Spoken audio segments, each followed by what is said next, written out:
Quantos estão animados? Amém? Entusiasmados? Amém? Diga para o irmão do seu lado, você é um filho amado de Deus. E diga para ele, mergulhe na graça, irmão. Amém?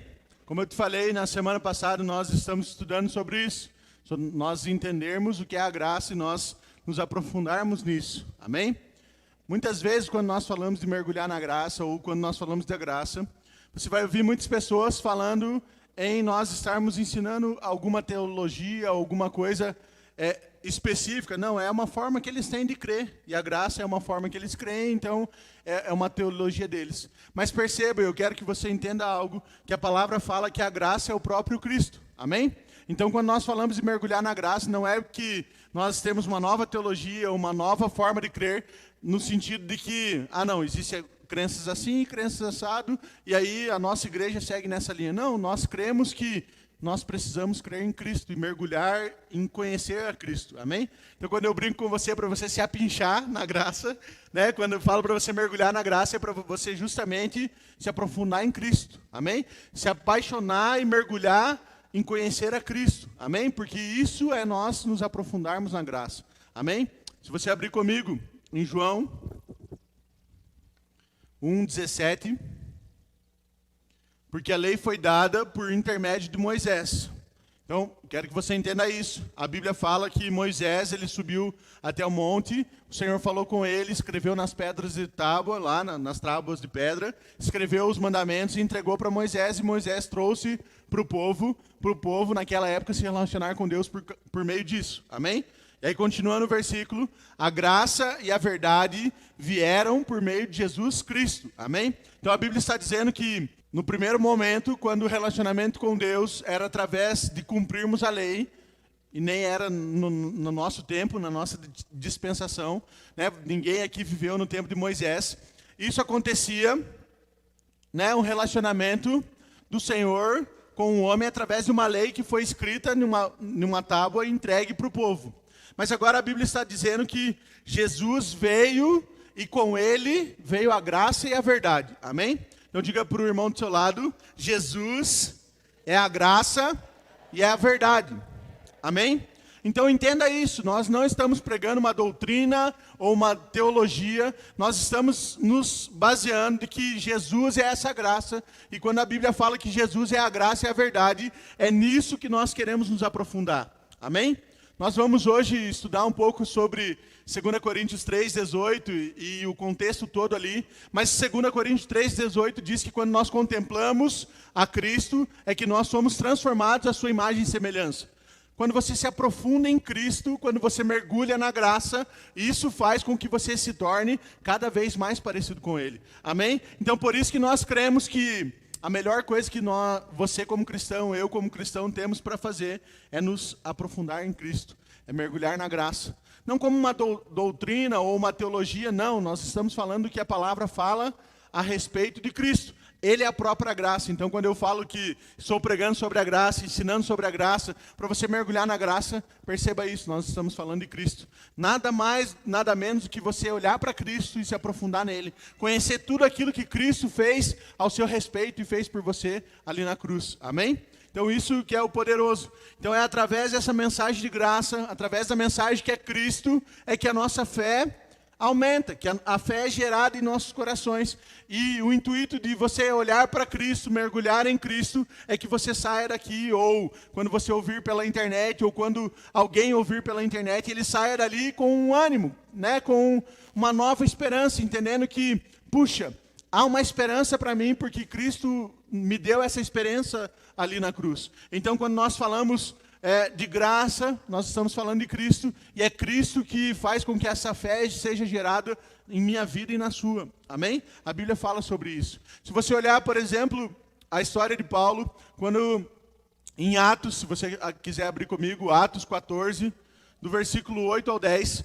a Bíblia nos conta a respeito de um aleijado. E esse aleijado paralítico, ele está ali desde o nascimento, ele tem essa deficiência, e Paulo encontra ele E a Bíblia fala que ele nunca pôde andar, mas que quando ele encontra Paulo, ele percebe, Paulo percebe nele um desejo, uma fé, e ele sabia que aquilo que Paulo estava falando era uma verdade que poderia transformar a vida dele, e ele poderia talvez voltar a andar. E quando Paulo percebe isso no olhar desse aleijado, né, desse paralítico, Paulo olha para ele, né, e declara a cura sobre a vida dele, e ele volta a andar. Então, se você ler comigo, a Bíblia conta assim: em Listra, costumava estar sentado certo homem aleijado, paralítico desde o seu nascimento, o qual jamais pudera andar.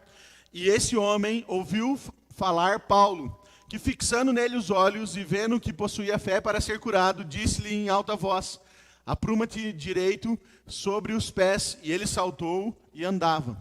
Então a Bíblia está contando que Paulo encontra esse homem, e porque ele enxergava fé nesse homem, né, através do contato ali, ele percebeu que havia fé nesse homem. Esse homem, né, é curado por Paulo, né, através do que Cristo fez na cruz. Amém? Então você entende esse contexto, mas o que você pode se perguntar é: o que esse homem estava ouvindo de Paulo? O que Paulo estava ensinando para ele? O que Paulo estava pregando naqueles dias que fez com que aquilo gerasse fé na vida daquele homem, que desde o seu nascimento não podia andar, e quando ele ouve aquilo que Paulo estava falando, esse homem fala: pera, o que ele está falando parece ser verdade, e eu estou começando a acreditar que é verdade, eu estou começando a acreditar que isso é para mim, e eu estou começando a acreditar que eu posso ser curado por causa disso. Provavelmente esse homem ouvia ensinar de que pessoas aleijadas e várias doenças vinham por consequência de um pecado dele, ou no caso dele que nasceu assim, da sua família. E ele entendia que talvez por causa desse pecado, ele não poderia ser curado. E por isso a Bíblia diz que desde o nascimento ele era assim. Mas quando ele começa a ouvir Paulo falar, isso começa a gerar fé nele, a ponto dele entender que poderia ser curado, e aí acontece a cura. Então o que a Bíblia fala que Paulo estava pregando? Se você voltar no capítulo anterior, você vai perceber isso. Então, Atos 13, do 38 ao 39, a Bíblia diz assim, né, Paulo pregando: tomai, pois, irmãos, conhecimento de que se vos anuncia remissão de pecados por intermédio desse, e por meio dele, todo o que crê é justificado de todas as coisas das quais vos não pudesse ser justificados pela lei de Moisés. Então perceba, Paulo ele estava ensinando algo, ele estava dizendo assim: olha, todo aquele que crer nesse homem, crer em Jesus, ele pode ser justificado, e há remissão, há pagamento, há perdão dos pecados. Isso não poderia acontecer na lei de Moisés, mas agora por causa desse homem pode acontecer. Então perceba que aquele aleijado, ele aprendeu desde o princípio da sua vida, desde o nascimento, que ele era daquele jeito por consequência de um pecado da sua família. Era isso que a lei dizia. Se houvesse pecado, haveria maldição, e ser aleijado ou doente naquela época fazia parte dessas maldições. Mas ele começou a ouvir Paulo a pregar a respeito da graça.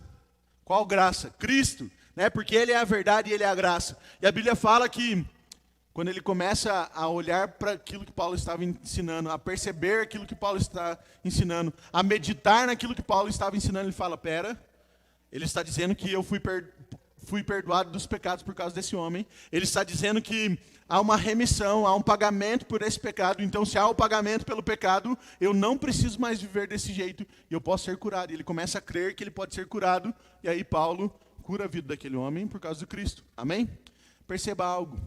Quando nós levamos a boa notícia do Evangelho, quando nós pregamos a respeito da graça, quando eu te convido a mergulhar na graça, a conhecer Cristo de verdade, o que nós estamos tentando mostrar e o que nós precisamos compreender é que em Cristo há uma esperança. Talvez o problema que você acha que Deus tem colocado na sua vida, ou que, não, isso vem por consequência de um pecado que eu fiz, ou de algo que eu cometi, ou de algo que alguém fez na minha família, eu estou agora colhendo o fruto ruim disso.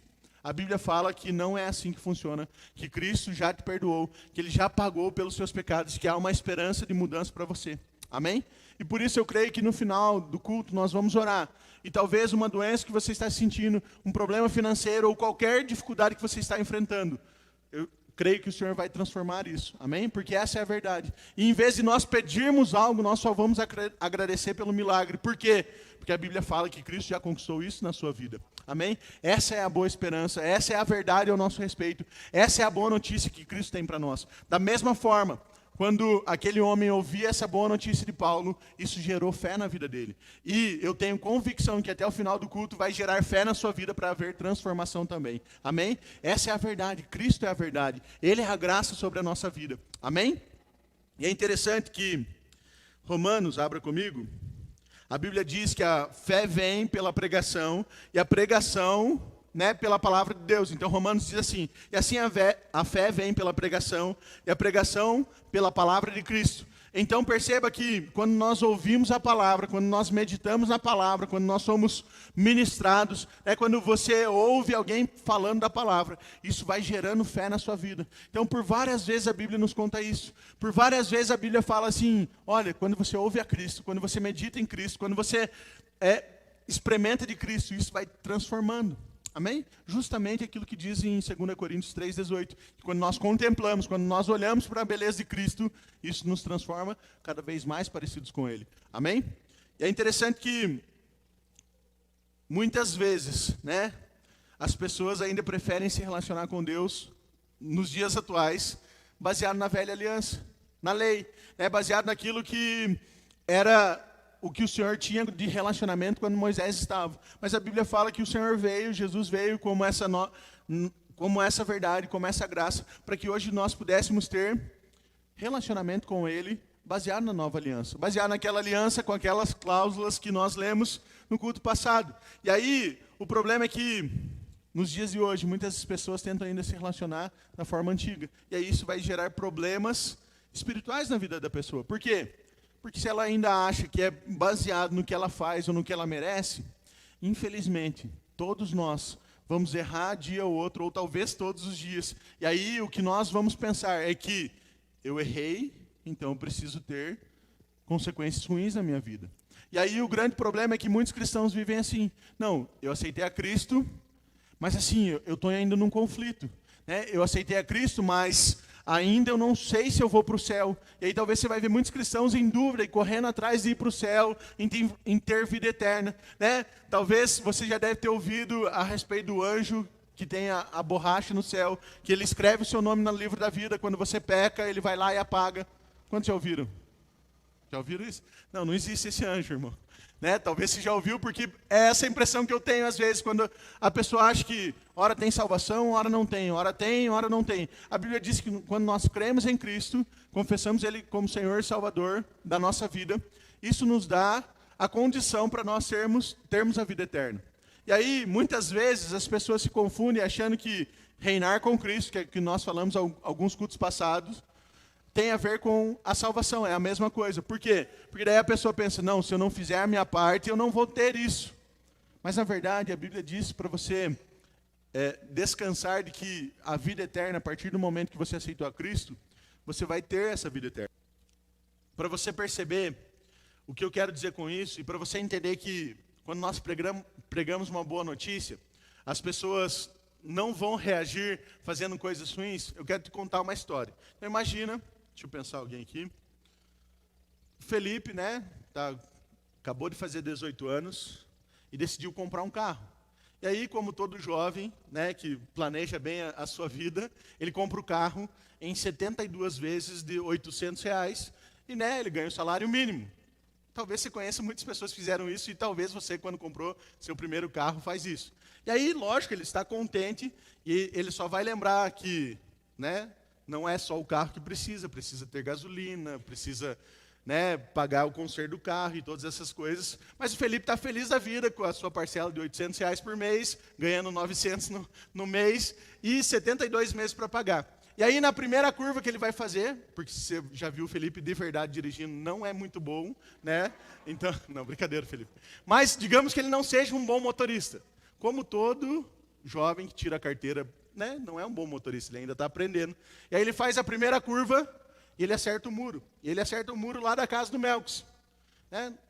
Imagine que o Melks sai para fora e fala, Felipe do céu, meu muro aqui, acabou com o muro. o Felipe fala, Melks, o pior é que não é só o muro. Eu ainda tenho 71 parcelas, né, que eu dei a entrada de R$ 800, mas eu tenho ainda 71 parcelas para pagar esse carro. E eu não tenho como pagar. O Melks, se ele agisse com justiça, como que ele deveria agir?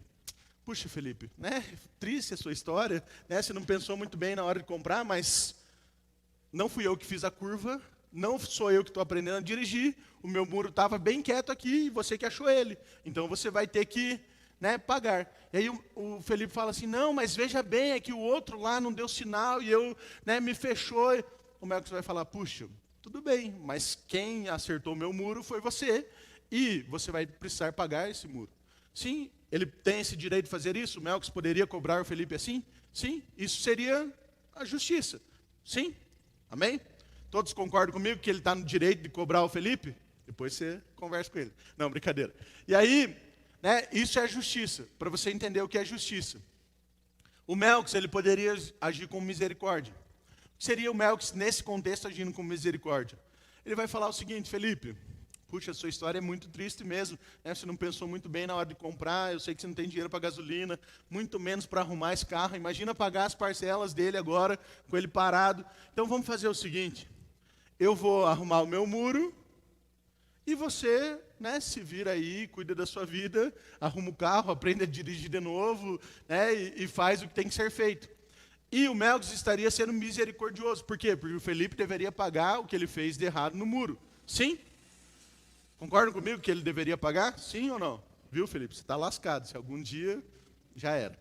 E aí, o Melks, ele age misericordiosamente assim. E aí tem um jeito de ele agir com graça. E o Melks, ele fala o seguinte, Felipe, você bateu no meu muro, eu entendi que não foi você, eu entendo que você não tem condições, então vamos fazer o seguinte, eu te dou o dinheiro, você vai lá, manda arrumar o meu muro, eu te dou o dinheiro, você vai lá, manda consertar o seu carro. Digo mais ainda, eu vou te dar o dinheiro e você vai pagar as parcelas do carro, vamos quitar tudo, vamos além ainda. Você vai e troca o seu carro, escolhe o carro que você quiser, aquele que você gosta mesmo, e eu vou bancar, estou comprando por você. E o seguinte, ainda vou fazer um acordo com o posto, está na minha conta. Precisou abastecer, na concessionária precisou fazer a manutenção, deixa que eu pago, tá bom? E se você quiser trocar de carro, né, a cada 6 meses, fala comigo, eu vou trocar por você, pode escolher o carro que você quiser. Você concorda que isso é muito bom? Sim ou não? O Melks não precisava fazer isso, mas ele age com graça e vai além daquilo que o Felipe merecia. Porque eu não faria isso, nem a pau. O Felipe ia sofrer na minha mão, cara, eu ia cobrar mesmo. Porque eu, né, eu ia agir com justiça. A natureza humana é assim. Mas Deus, ele foi gracioso nesse sentido. Né, todo mundo fala, uau, né, trocar o carro, eu recebo, eu também quero trocar. Mas se você parar para pensar, a graça é justamente isso. O Senhor, ele fez justamente isso com você. Você não daria conta de pagar o prejuízo, você deveria pagar o prejuízo. O Senhor poderia simplesmente ter dito assim, puxa, porque eu sou misericordioso, eu amo vocês, vamos deixar de lado aqui o pecado, né? Vocês pecaram, né? Tudo bem, mas como eu amo vocês, eu vou fazer isso. Só que o Senhor não pode fazer dessa forma. E como ele é justo, ele precisava cobrar essa dívida. E como ele é misericordioso, ele não queria cobrar essa dívida. E a solução disso foi a graça, mandando Cristo no nosso lugar. E a graça é justamente essa atitude que o Melks tem com o Felipe, porque ele paga, além do que precisava, muito mais do que ele merecia, e algo que talvez o Felipe e ninguém de nós imaginávamos. A graça é isso. Você, quando olha para o Senhor e aquilo que Cristo fez, é olhar para alguém que tinha muita condição e podia pagar muito além do que era necessário pagar pelos nossos pecados, e ele vem e faz o pagamento. É como eu costumo dizer para você que há uma grande, né, uma dívida, e a gente pensa num R$1 milhão, eu estou devendo R$1 milhão.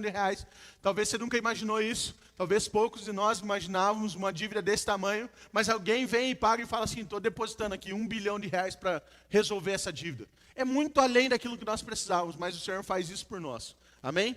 E aí qual que é a reação do Felipe diante dessa graça que o Melks derrama sobre ele? Não, ele sai na rádio bem louco e ele fala, não, o Melks não tem jeito. O Melks é horrível, ele pagou tudo para mim, ele mandou consertar o meu carro, ele mandou consertar a casa dele, inclusive ele me trocou o carro, mas ele não presta, é horrível o que ele está fazendo. Essa é a reação do Felipe? Se você ouve essa história do que o Melks fez para o Felipe, e o Felipe reclamando do Melks, o que você vai falar para ele? Você está doido, cara. Ele te deu tudo e agora você ainda está agindo assim? O Felipe, provavelmente, a reação dele vai ser assim. O Edivaldo chega a conversar com o Felipe. Viu o tipo do Melks? Você viu o que ele fez para mim? Não, mano, eu não sei o que ele fez para você, mas para mim ele fez coisas boas. Eu não sei o que o Melks fez para você, mas, cara, não fala mal do Melks para mim, não. Porque, assim, eu ponho minha mão no fogo por ele. Olha o que ele fez para mim. E aí vai começar a contar a boa notícia do que o Melks fez. Concorda comigo? Concorda que essa é a reação natural do Felipe em relação ao Melks, pelo tamanho do benefício que o Melks teve com ele? Sim ou não? Então, quando nós dizemos que alguém que ouve da graça, da verdadeira graça que é Cristo, vai reagir pecando, é nós acharmos que o Melks vai ser bonzinho com o Felipe nesse sentido, nesse tamanho, e aí o Felipe vai mandar alguém dar uma costa no Melks, e o Felipe vai mandar alguém ir lá roubar a casa do Melks, porque ele está revoltado com o Melks. Isso não encaixa, não tem lógica. Nós não agiríamos assim, e é óbvio, quando você percebe o que é a graça de verdade, tem revelação dessa graça, é dessa forma que você reage, amém? Então alguém que diz para você que não, hoje eu estou na graça, faço o que eu quiser, peco à vontade, ele não entendeu a graça ainda. Sim, compreende isso? Por quê? Porque a graça produz frutos na nossa vida. E o fruto que ele produz, conforme a Melina ministrou, é santidade. Sim, se a pessoa... Eu não estou dizendo para você que você se torna perfeito no sentido de que nunca mais você vai errar. Eu estou dizendo para você que se você ainda pensa que por causa da graça a pessoa vai pecar mais, ou porque por causa da graça você pode pecar mais, que não tem problema nenhum, você ainda não conseguiu compreender o tamanho do benefício que Cristo fez por você. Seria como o Felipe começar a falar mal do Melks com todo o benefício que ele gerou. Sim? Amém? Compreende isso? Então, perceba que a reação do Felipe sempre vai ser defender o Melks e contar a boa notícia. Quando você compreende a graça, a tua reação diante das pessoas vai ser sempre contar essa boa notícia. Sem dúvida, o Felipe ia chegar no serviço e falar, meu Deus, vocês não sabem o que me aconteceu. Eu estava fazendo uma curva, e aí o cara me fechou e eu acabei com o muro da casa do Melks. E aí os caras, nossa, e daí o que aconteceu? E ele, não, cara, aí o Melks me deu um carro novo, pagou o conserto do meu carro, pagou o conserto, pagou a parcela do meu carro, arrumou o muro dele, me deu... mensalidade vitalícia lá no posto, me deu, pagou todas as coisas da concessionária e disse para mim ainda que 6 meses, cada 6 meses eu posso trocar de carro. Você concorda comigo que provavelmente é assim que ele vai agir? Porque é uma vantagem que ele está contando, é uma notícia boa. Então, quando nós falamos a graça, entendemos a graça de verdade, você vai ter prazer em contar essa boa notícia. É sensacional o que o Senhor fez por você. Compreende o que eu quero dizer? Sim ou não? Amém? E aí, olhando para esse sentido, nós podemos olhar algumas coisas para nós percebermos o que Cristo faz na nossa vida e o que é essa boa notícia e o que a velha aliança, a lei gera na nossa vida. E tem alguns pontos que eu queria abordar com você. E para isso nós vamos estar lendo ali 2 Coríntios 3, abra comigo, do 6 até o 18.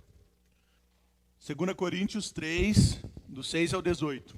O qual nos habilitou para sermos ministros de uma nova aliança, não da letra, mas do Espírito, porque a letra mata, mas o Espírito vivifica.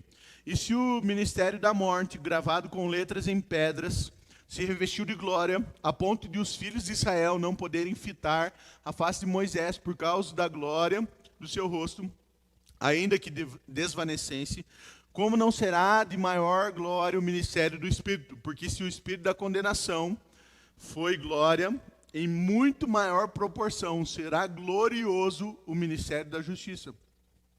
Portanto, na verdade, o que outra hora foi glorificado nesse respeito, já não resplandece diante da atual sobreexcelente glória.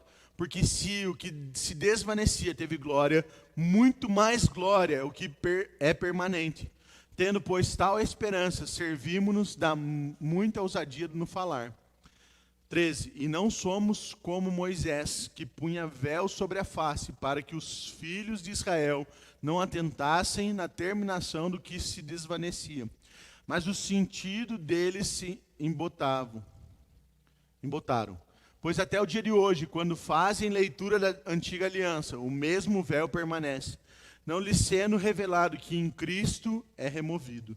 Mas até hoje, quando é lido Moisés, o véu está posto sobre o coração deles. E quando, porém, algum deles se converte ao Senhor, o véu lhe é retirado.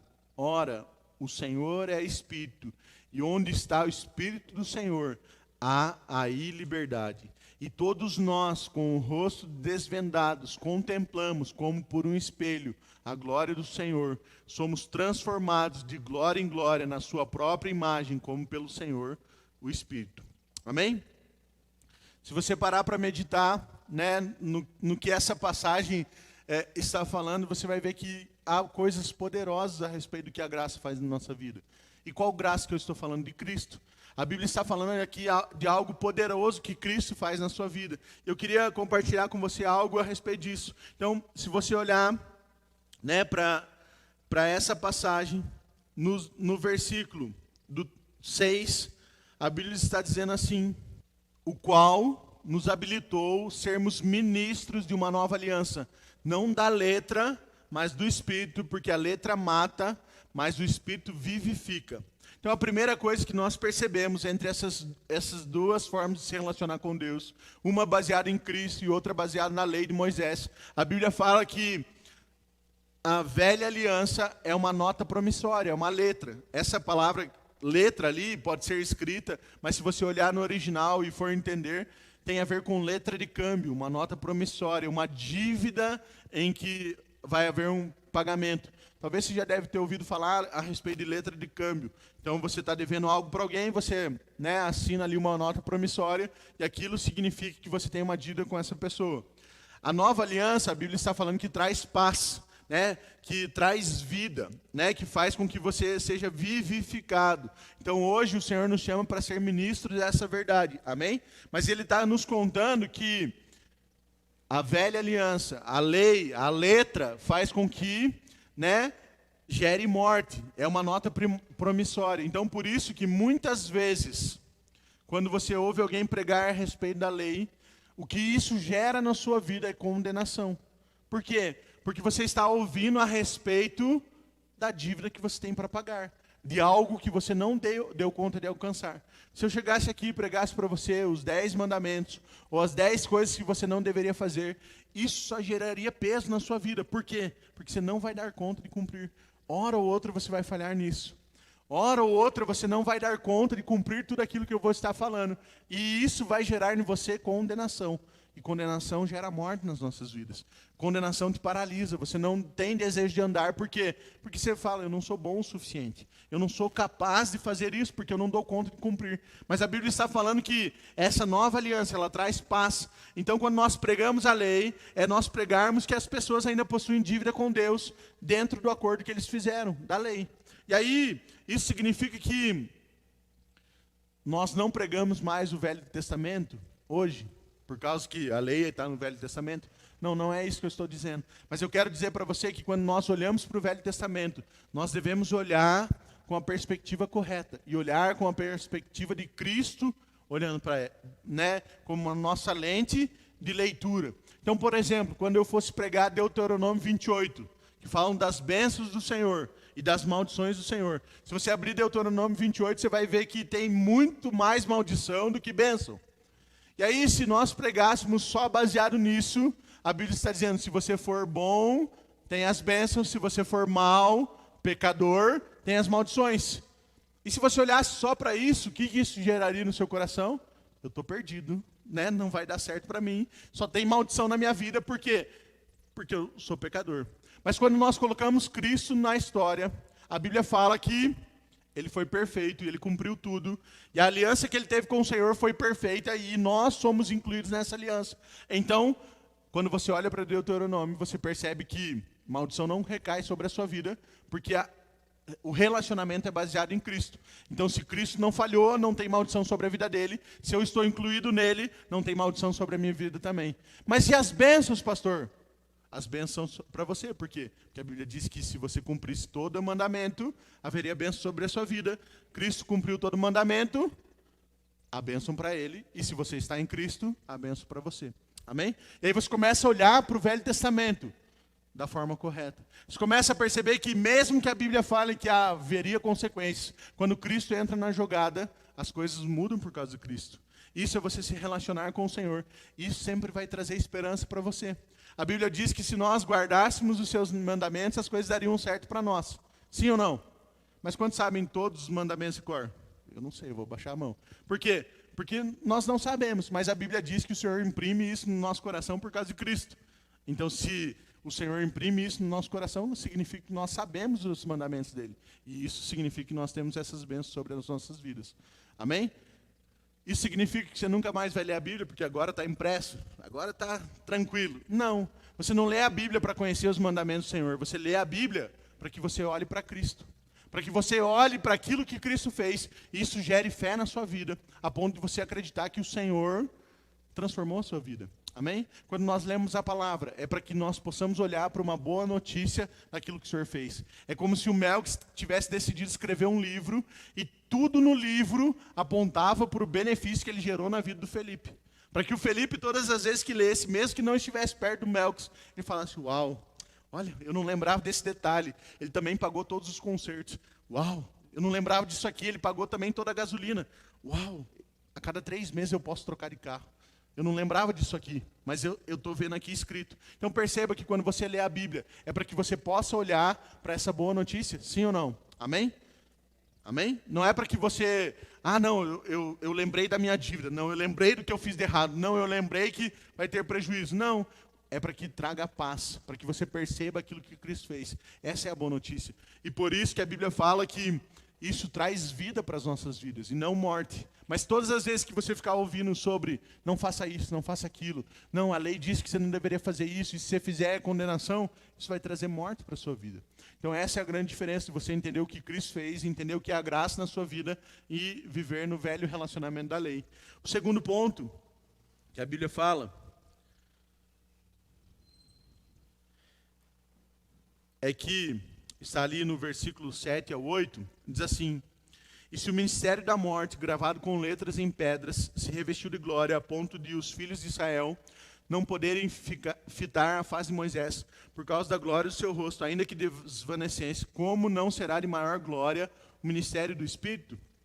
A Bíblia está dizendo que aquele ministério gravado em letras em pedra, a única coisa que foi gravado na pedra, numa tábua de pedra, é a lei de Moisés. Esse ministério era a morte. Mas perceba que ele está falando que isso já ainda gerava uma glória, mas que o ministério do Espírito, é o que a Bíblia está falando, esse novo ministério, é o ministério do Espírito, ele tem uma glória muito maior ainda. Então perceba que uma diferença é que a velha aliança, além de ser uma dívida sendo cobrada, ele vai resultar em morte na sua vida. Né? Eu comentei um pouquinho sobre isso.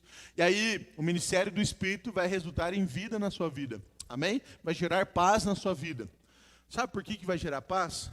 Porque assim, se você olhar para a Bíblia, só no sentido de quem vai poder ir para o céu, eu quero te dar uma notícia talvez triste. Só vai para o céu quem é perfeito. E se você parar para pensar, nenhum de nós, né? Vamos ter que ser honestos. Né? Quantos iriam para o céu se o requisito era ser perfeito? Talvez ninguém. O único que poderia é Cristo.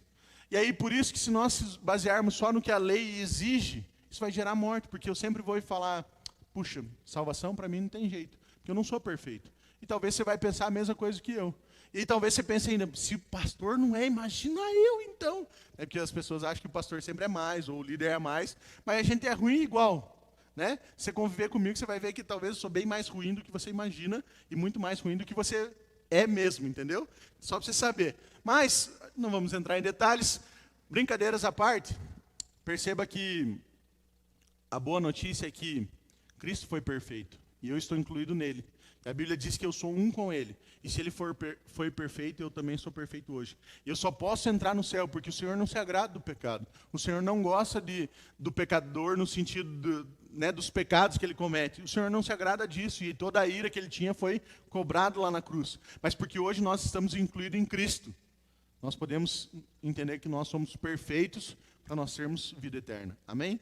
Mesmo que você não enxergue isso na sua vida, quando você começa a olhar para a palavra, é essa boa notícia que ela está trazendo, e por isso que isso traz vida. Porque você fala assim, uau, então quer dizer que eu sou um com ele, e se eu sou um com ele, ele foi perfeito, então eu também sou. E aí isso me dá direito a estar no céu com o Senhor?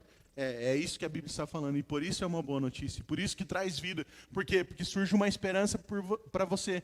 Porque, né, pela lei, o melhor de nós, o mais perfeito, ele foi condenado, inclusive crucificado, que foi Cristo. Mas para a graça, o pior de nós, por causa de Cristo, de um só, ele é aceito, ele é considerado perfeito. Perceba isso, né? A lei ele sempre vai condenar o melhor, porque ninguém vai chegar naquele padrão, a não ser Cristo. Mas a graça, ela vai aceitar aquele pior, aquele que não tem jeito mesmo, que não tem o que fazer. E por causa de Cristo, esse também é aceito.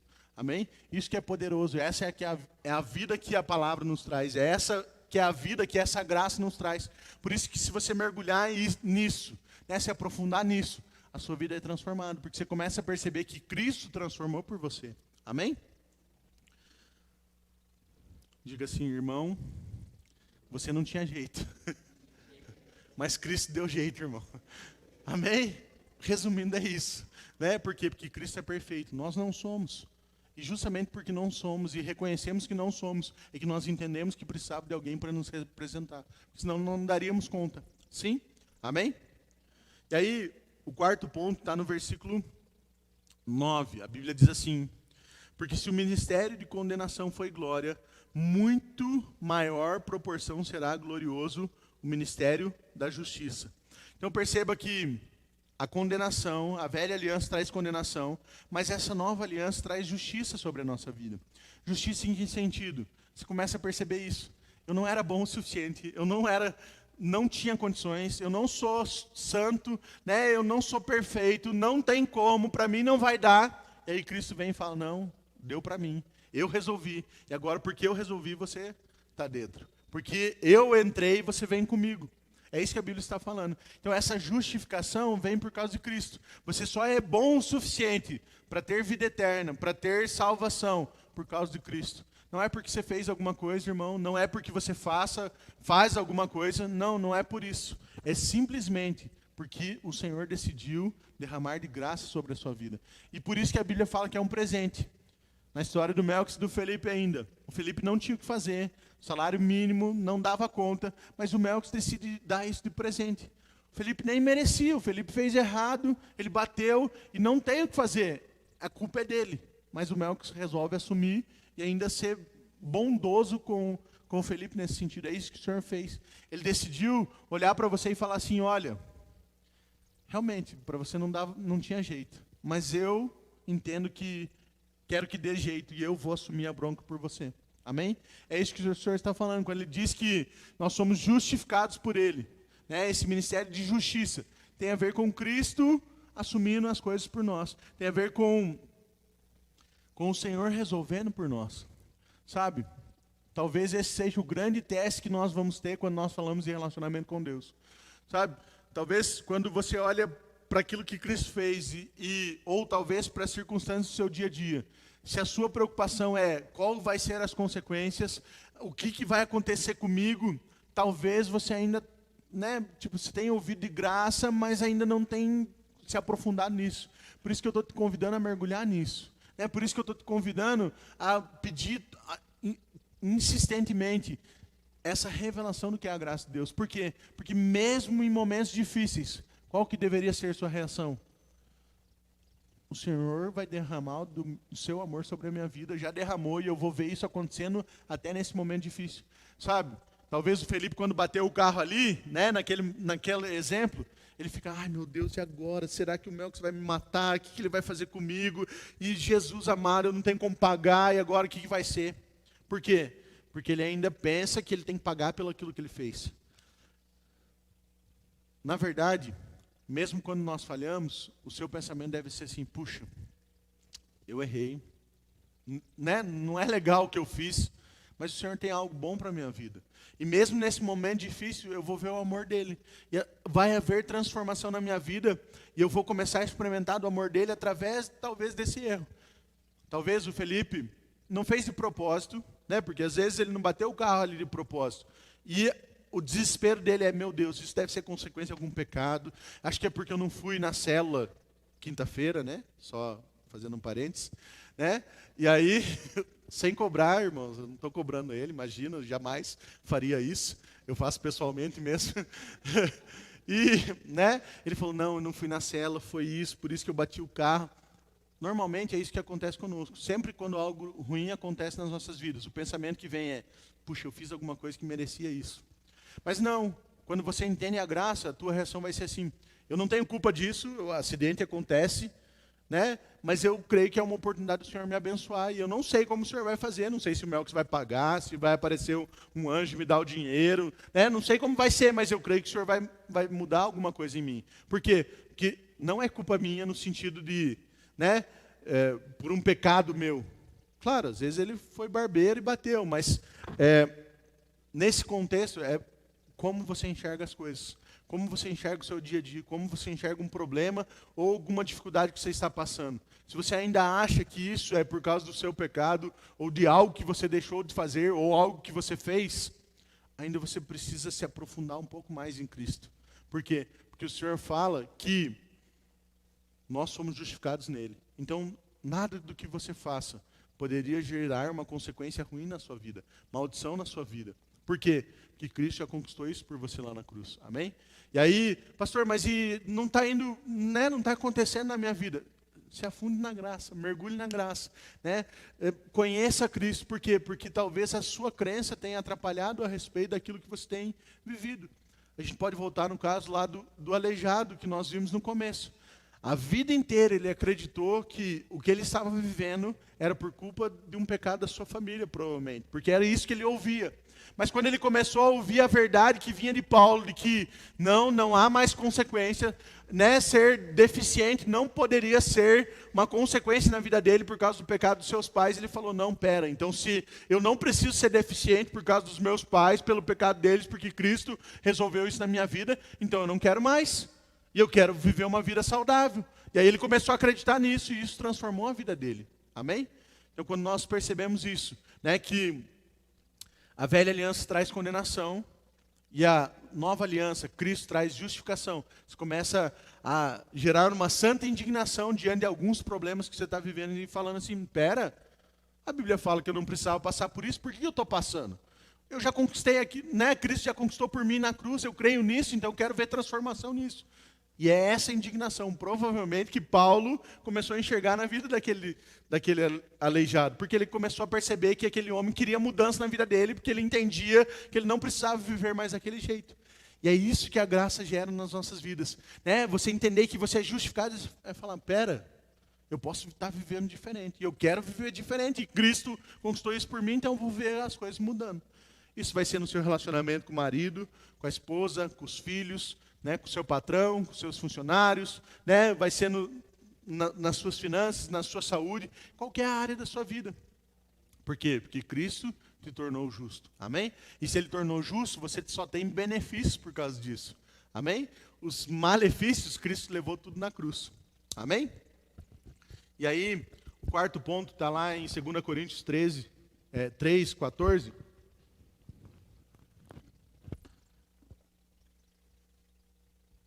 Diz assim,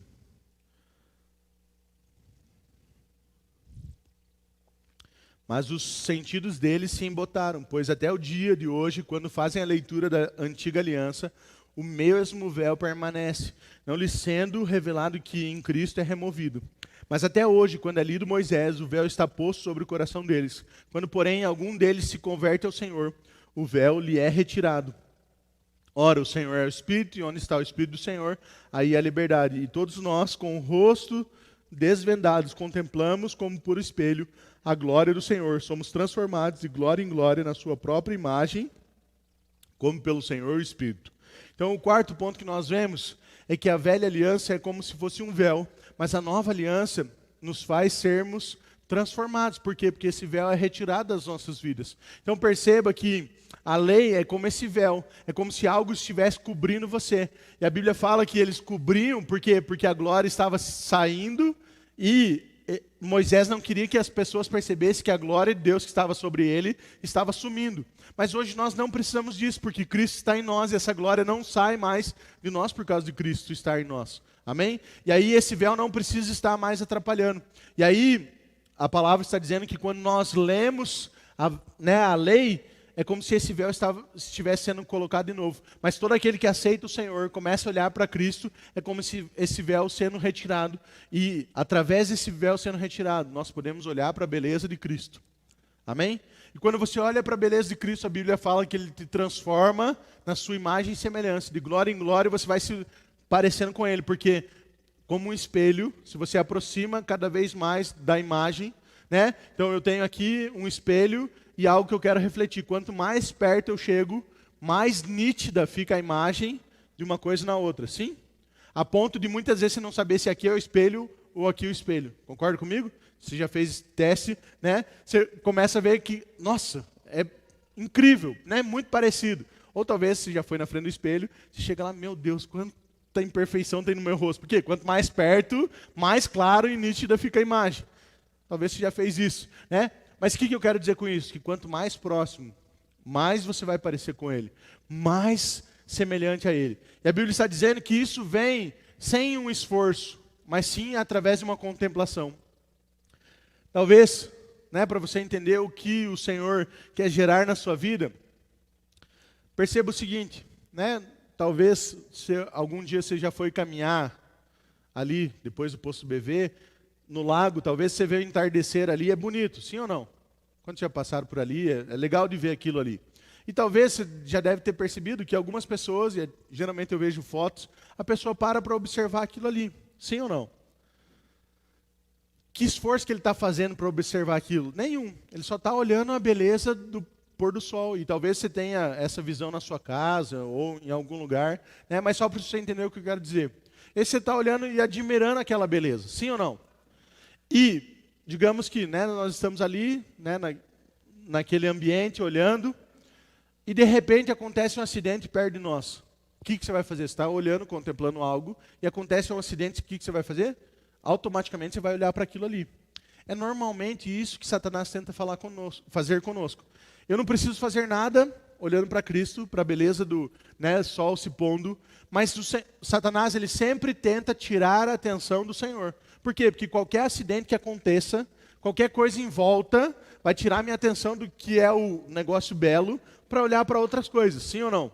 Muitas vezes é isso que Satanás tenta fazer. Você está contemplando a beleza do Senhor, está olhando para aquilo que é o foco, falando, meu Deus, é incrível, olha como o Senhor é maravilhoso. E aí, qualquer coisinha que mexe com você, você perde a concentração e perde o foco nisso.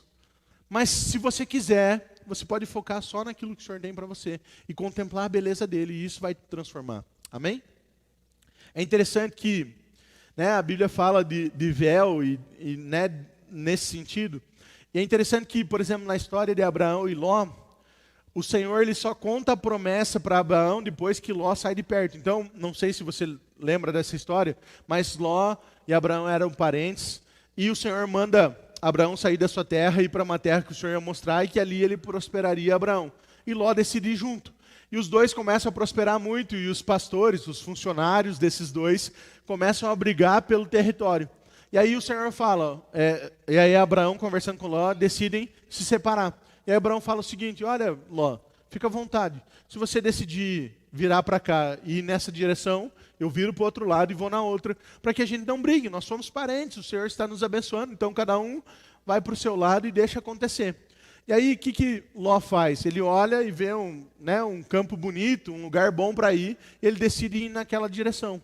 E quando Abraão se vira para ir na outra direção, é que o Senhor vem e derrama, né, e fala da promessa, não, vai para esse lugar, eu vou te abençoar, eu vou te prosperar. E a Bíblia fala que é isso que o Senhor faz na vida de Abraão. Mas por que o Senhor esperou Ló ir primeiro para depois falar com Abraão? Porque a Bíblia fala que o significado de Ló era véu.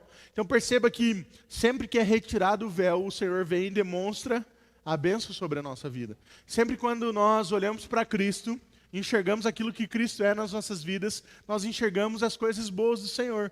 Mas se você volta para o véu, para a velha aliança, cobrindo o seu rosto, o que você vai enxergar provavelmente são coisas ruins. Então precisou o Senhor tirar Ló, deixar Ló sair, o véu descobrir a vida de Abraão, para que a promessa viesse sobre a vida dele. Depois, se quiser ler, abra em Gênesis, a história está ali. Quando você contempla o Senhor, né?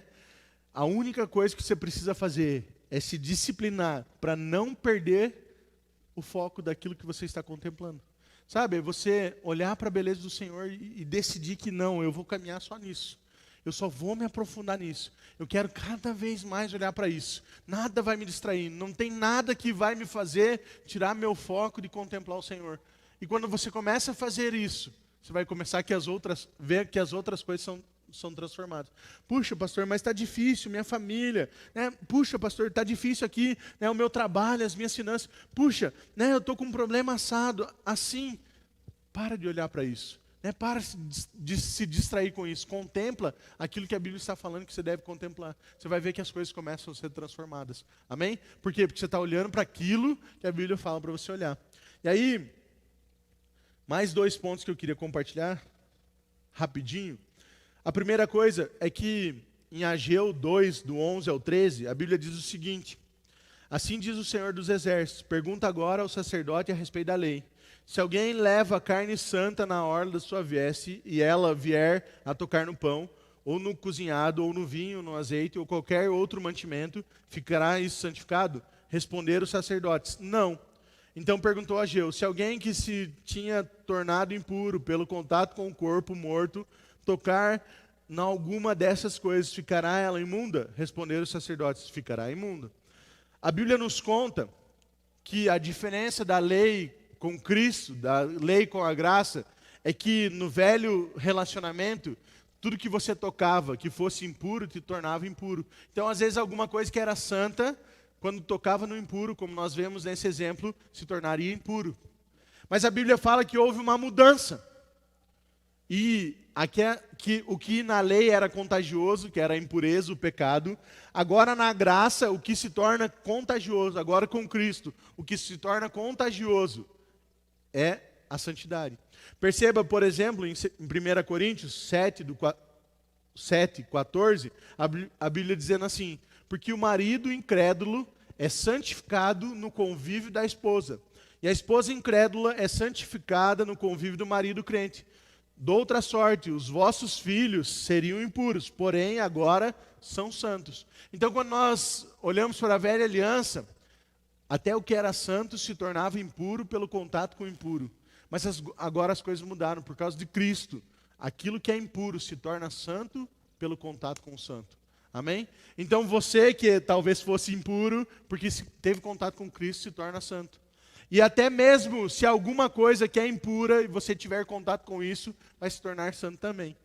Talvez você não passou pela experiência que nós passamos, mas eu vivi num tempo que a gente não tinha percepção ou entendimento correto a respeito disso. E muitas vezes nós tínhamos que pensar com quem que eu ia cortar o cabelo, com quem que eu ia comprar um carro, ou com quem que eu ia comprar o alimento, por quê? Porque vai que aquela pessoa não é santa, e aí se pôr a mão em mim, meu Deus do céu, vai que passa a maldição que está nela na minha vida. Mas irmão, a Bíblia está falando que não é assim que funciona. A Bíblia está dizendo que você, porque é santo, quando a pessoa encostar em você, vai começar a ser transformada em santo também. Aonde você for, as coisas vão ser transformadas em santas, porque você é santo.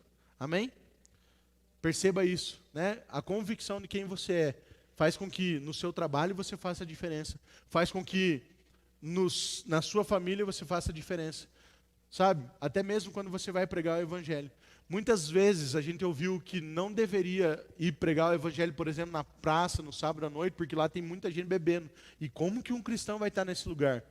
Eu não estou te dando uma desculpa para você ir fazer bagunça e farra. Não é isso. Eu estou falando para você que se a tua intenção é pregar o Evangelho naquele lugar, você estar naquele lugar não vai te contaminar. E sim, você vai trazer mudança para aquelas pessoas. Amém? E por isso que muitos jovens hoje têm sido ousados. E eu tenho visto muitos jovens entendendo esse contexto. E eu já vi muitos evangelismos em que a pessoa marca uma balada, ela organiza toda uma balada, promove toda uma balada, convida as pessoas e no meio da balada começa a falar do amor de Jesus e pessoas têm se convertido assim. Sabe, a gente convive com muitos pastores de várias igrejas e nós temos visto isso. Né? Tem um movimento, o Aidão uma vez veio ministrar aqui, e eles têm um movimento lá que chama Fora da Caixa. Por quê? Porque eles saíram das 4 paredes e entenderam que eles poderiam pregar o Evangelho aonde eles estivessem.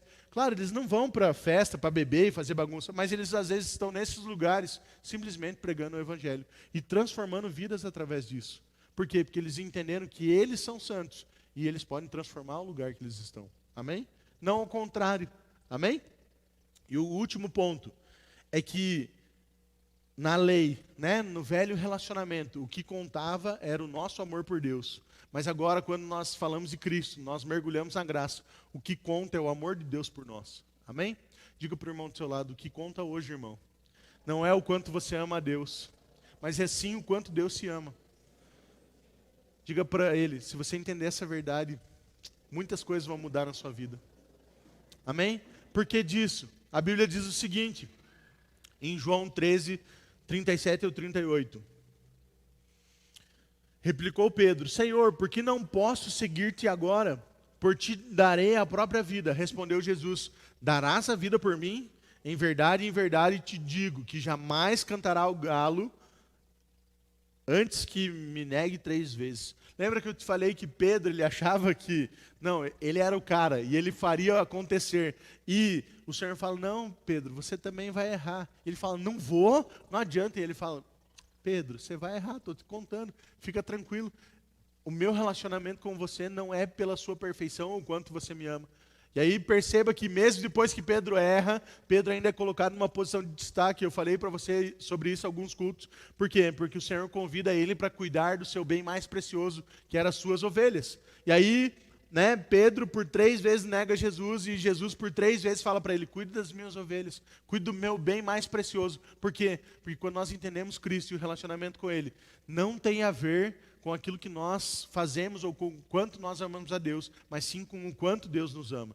Se você abrir comigo em 1 João 4, 16 ou 19, a Bíblia diz assim, e nós conhecemos e cremos no amor de Deus por nós.